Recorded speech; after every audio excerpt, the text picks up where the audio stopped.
بسم اللہ الرحمن الرحیم۔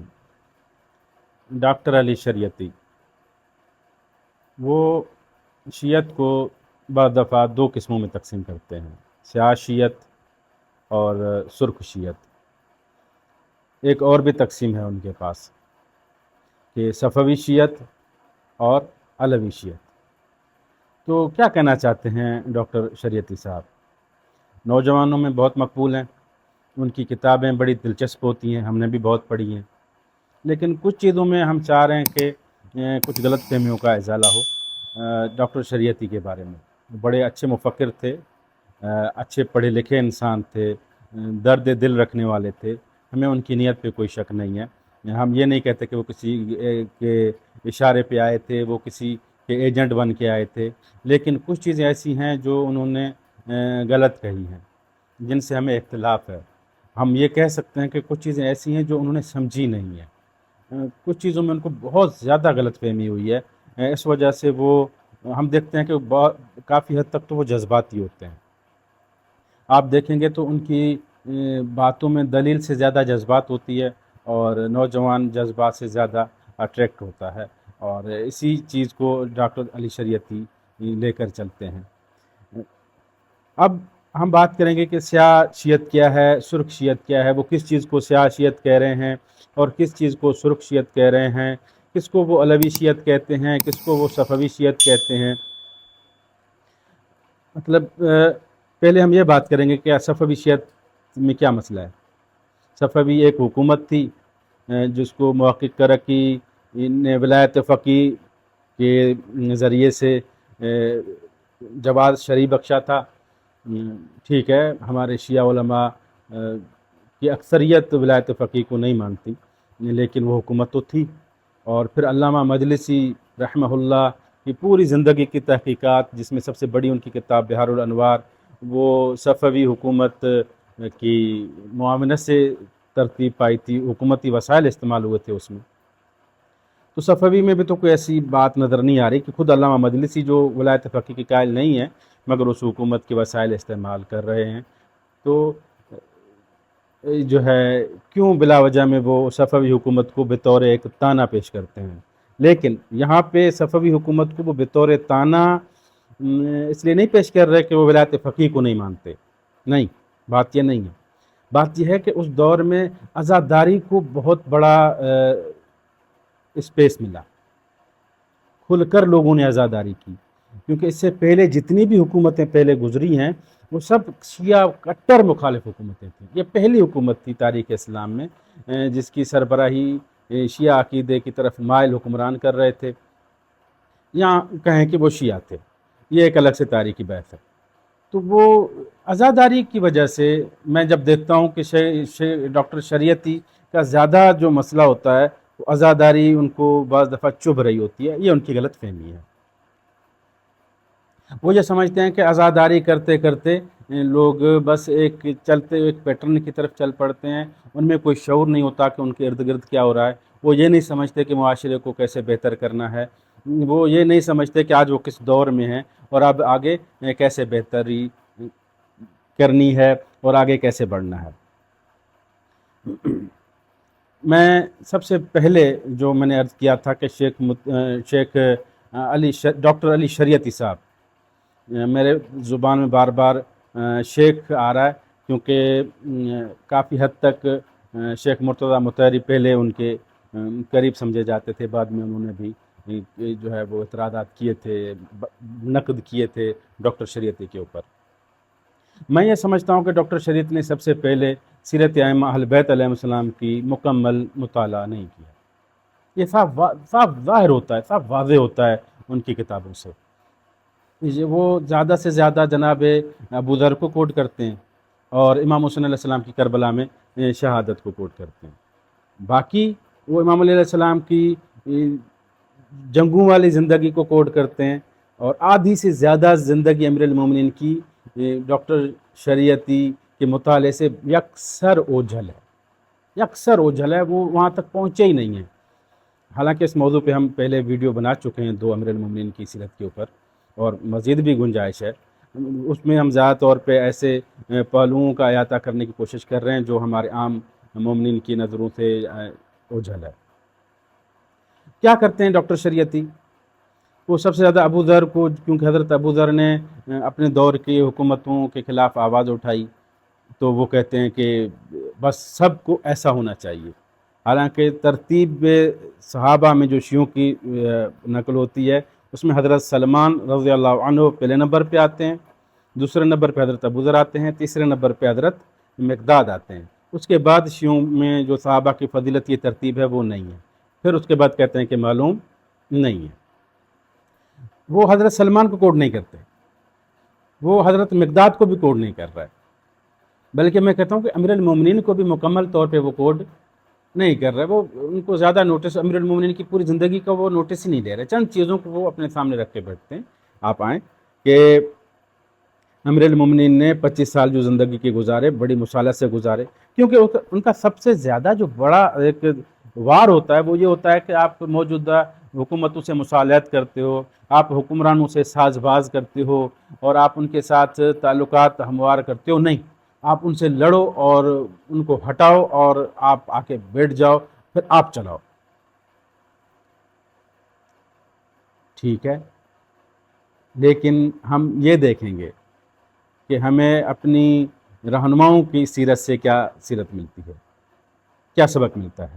امیر المومنین عام طور پہ میں عرض کروں کہ عام طور پہ ہمارے ہاں یہ بات جو ہے وہ مشہور ہے کہ امام سجاد علیہ السلام، کیونکہ کربلا میں جو ہے اتنا سانحہ ہوا، اس کے بعد یعنی شیعوں میں پہلے امام سجاد علیہ السلام میں جو جا کے خانہ نشین ہوئے اور جا کے گھر میں بیٹھ گئے۔ جب مدینے پہ حملہ ہونے والا تھا یزید کی فوج کا، تو امام علیہ السلام اپنی پورے خاندان کو لے کر وہاں سے چلے گئے۔ تو تاثر یہ پیدا کیا جاتا ہے کہ امام سجاد علیہ السلام کیونکہ اتنی بڑی جنگ دیکھ چکے تھے، تو اس لیے وہ ان چیزوں میں نہیں پڑ رہے تھے، استغفر اللہ ربی واتوب الیہ۔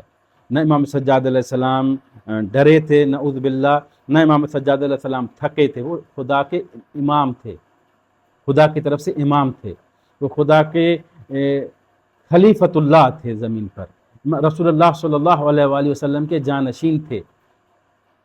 وہ تھک نہیں سکتے، وہ ڈر نہیں سکتے، وہ گھبرا نہیں سکتے۔ امام سجاد علیہ السلام نے بھی بالکل وہی منصوبہ بندی اختیار کی جو امیر المومنین کی تھی، جو رسول اللہ کی تھی، جو امام حسن علیہ السلام کی تھی، جو امام حسین علیہ السلام کی تھی۔ اور یہ کیونکہ امام حسین علیہ السلام شہید ہوئے ہیں کربلا میں، تو زیادہ سے زیادہ وہ امام علیہ السلام کو کوٹ کرتے ہیں اور یہ ثابت کرنے کی کوشش کرتے ہیں کہ اگر آپ حق پر ہو تو پھر آپ یا مارو اگلے کو، یا جو ہے وہ آپ خود مر جاؤ۔ بڑی غلط فہمی جو ہے ڈاکٹر شریعتی نے بڑا ایک طرح سے مغالطہ بنایا۔ حالانکہ اس وقت میں امام حسین علیہ السلام کی جو ہے واقع کربلا پہ بات کرنے کا یہ میرا موضوع نہیں ہے، لیکن کیونکہ ڈاکٹر شریعتی نے سب سے زیادہ اسی موضوع کو کوٹ کیا ہے، تو میں بات عرض کروں گا کہ امام حسین علیہ السلام کی جس وقت ولادت ہوتی ہے، اسی وقت رسول اللہ صلی اللہ علیہ وآلہ وسلم گریہ فرماتے ہیں۔ یعنی پہلے ہی طے ہو جاتا ہے کہ امام حسین علیہ السلام کی آخری ایام میں زندگی کے حالات ایسے ہو جائیں گے کہ امام حسین علیہ السلام شہید ہو جائیں گے اپنے پورے خاندان کے ساتھ۔ لیکن جس وقت امام علیہ السلام کوفہ کی طرف جا رہے ہیں، تو امام علیہ السلام نے ظاہری طور پہ جو ایک فطرتی عام طور سے جو کوئی ایک انسان سمجھتا ہے، ویسے حالت بنائے امام حسین علیہ السلام نے کہ کوفے کے لوگوں نے بیعت کا پورا جو ہے ماحول بنایا اور یقین دلایا کہ ہم بیعت کریں گے۔ تو فرض یہ تھا کہ امام علیہ السلام جب جا رہے ہیں تو وہ سب لوگ امام علیہ السلام کی بیعت کریں گے، اور امام علیہ السلام ان کے لیے کوئی منصوبہ اور کوئی فلاحی جو بھی حکومتیں کرتی ہیں معاشرے کی بہتری کے لیے امام علیہ السلام وہاں کریں گے، تو وہاں سے یزیدی حکومت کا خود بخود عمل دخل ختم ہو جائے گا۔ لیکن ایسا ہوا نہیں، اور تاریخ واضح طور پہ کہتی ہے کہ امام حسین علیہ السلام کو دھوکے سے اور گھیر کے شہید کیا گیا۔ جبھی تو امام حسین علیہ السلام خطوط ان کے سامنے پھینک رہے ہیں کہ دیکھو تم لوگوں نے تو بلایا ہے مجھے، اب آپ لوگ میرے سامنے کیوں آ کے کھڑے ہو گئے ہیں۔ یعنی یہ کبھی بھی دلیل نہیں بن سکتی کہ آپ کہو کہ بھائی یہاں آپ خود مر جاؤ یا آپ اگلے کو مار دو۔ اسلام میں شروع سے لے کر رسول خدا صلی اللہ علیہ وآلہ وسلم مکہ مکرمہ میں 13 سال تک زندگی گزارتے ہیں۔ حالات سازگار نہیں ہوتے، امام رسول اللہ ہجرت فرماتے ہیں، حالانکہ اپنا وطن تھا رسول اللہ کا، اپنا آبائی گھر ادھر تھا، لیکن آپ چلے جاتے ہیں مدینہ منورہ کی طرف، وہاں آپ کو آفر آتی ہے، وہاں آپ کو زیادہ آپ کے پیغام کو سمجھنے والے لوگ ہوتے ہیں اور آپ کی پیروی کرنے کی یقین دہانی کراتے ہیں، اور انہوں نے وفا بھی کی، اور رسول خدا صلی اللہ علیہ وآلہ وسلم مدینہ منورہ تشریف لے جاتے ہیں۔ پھر جب خود مکہ کو فتح فرماتے ہیں تو ایک سوئی جتنا قطرہ بھی کسی کے جسم سے خون کا نہیں گرنے دیا جاتا، اور آپ مکہ فتح ہو جاتے ہیں۔ آخر تک رسول اللہ صلی اللہ علیہ وآلہ وسلم نے کبھی بھی کوئی جنگ ایسی نہیں کی جو جنگ حملہ ہو، تمام دفاعی جنگیں کی۔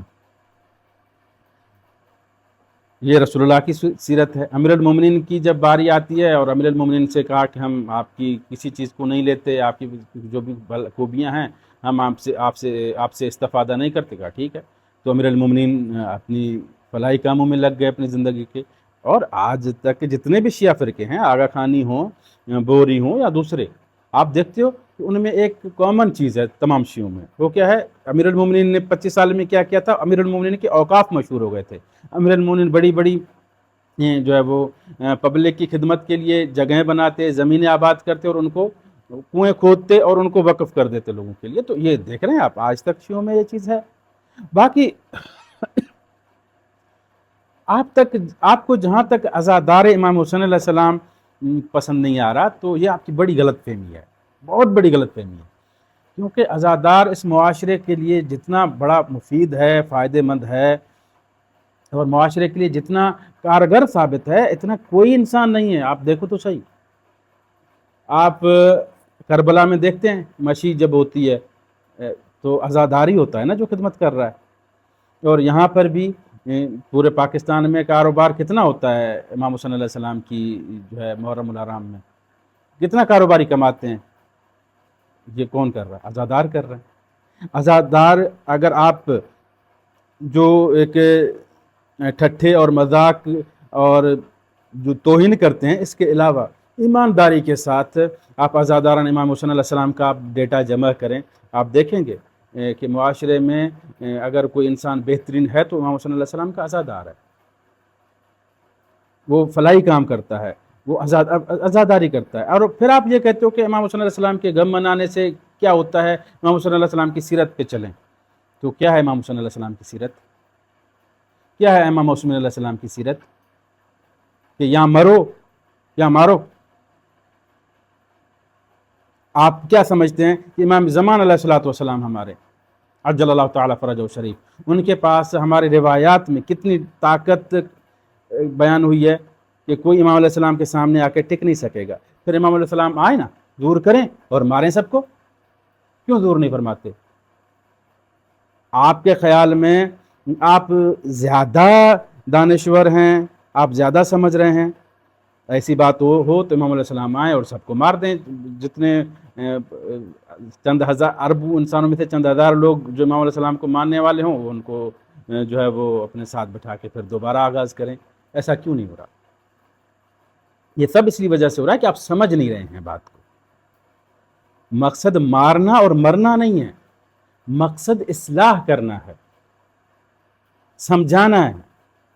انسانیت جب سے ہم دیکھ رہے ہیں کہ نبی کریم صلی اللہ علیہ وآلہ وسلم کی جب سے بعثت ہوئی ہے اور آج تک آپ دیکھ رہے ہیں نا کہ انسانی فکر میں ارتقاء ہو رہا ہے۔ نبی کریم صلی اللہ علیہ وآلہ وسلم کی حکومت سے پہلے تصور نہیں تھا کہ حاکم اور رعیت کے لیے قانون ایک ہو۔ نبی کریم صلی اللہ علیہ وآلہ وسلم نے خود حاکم بن کر دکھایا، اور وہی حقوق لیے جو عام عوام کے تھے، عوام نہیں، کلمہ پڑھنے والے، نبی کریم کا کلمہ پڑھنے والے، دل و جان سے نبی کریم پر قربان ہونے والے۔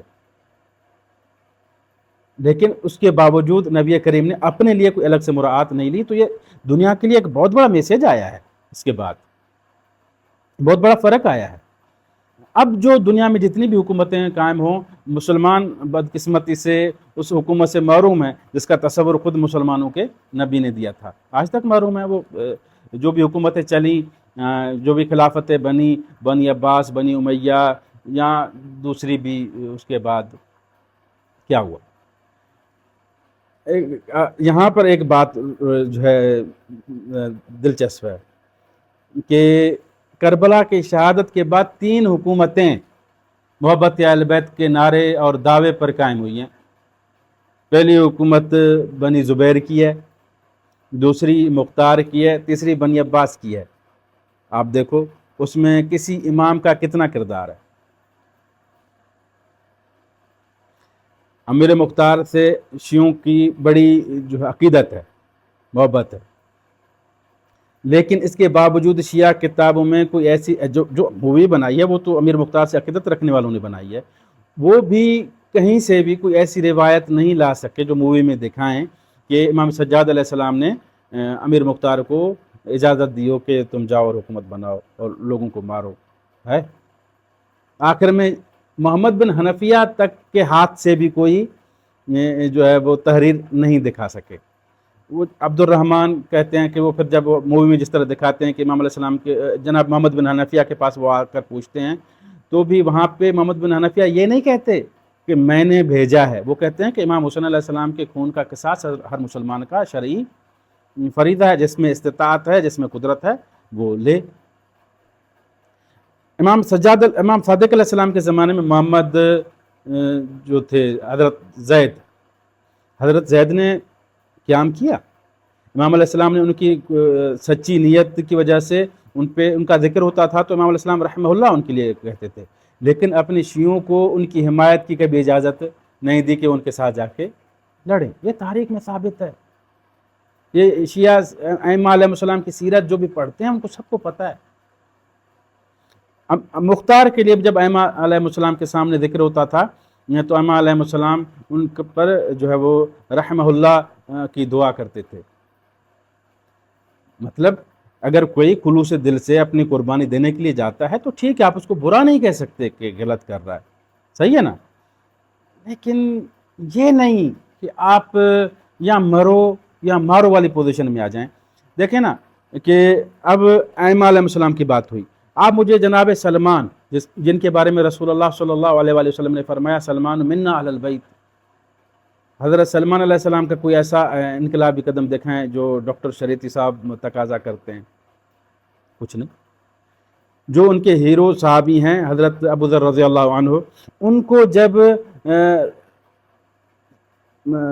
مدینہ سے نکالا جا رہا ہے ربضہ کی طرف، امیر المومنین ان سے باقاعدہ الوداع کرنے آتے ہیں، تلوار لے کے امیر المومنین کھڑے نہیں ہو جاتے کہ ابو ذر نہیں جائیں گے مدینہ سے۔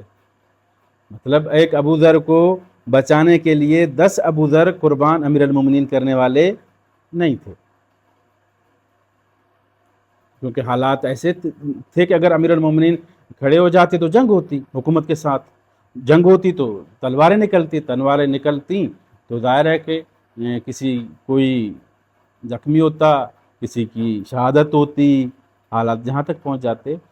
تو برادران، ڈاکٹر شریعتی صاحب کا جذبہ اپنی جگہ پہ، نیک نیتی ان کی اپنی جگہ پہ، لیکن وہ ائمہ علیہ السلام کی سیرت نہیں سمجھ سکے، مکمل طور پہ وہ امیر المومنین ائمہ معصومین علیہ السلام کی سیرت کا مطالعہ نہیں کر سکے۔ اس وجہ سے وہ زیادہ تر جذباتی باتیں کی ہیں انہوں نے، اور زیادہ تر اپنی ذہن کی سوچی ہوئی باتیں کی ہیں انہوں نے، اور عزاداری پر خاص طور پہ جو انہوں نے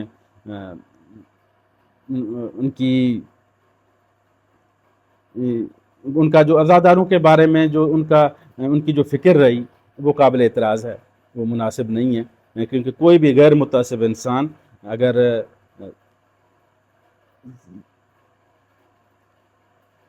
نظر کرے اور دیکھے تو عزادار معاشرے کے لیے بہت مفید ہیں، اور معاشرے کی فلاح میں، معاشرے کی بہبود میں، معاشرے کی اصلاح میں عزاداروں کا بہت بڑا حصہ ہے، اگر کوئی تعصب کے بغیر دیکھے تو۔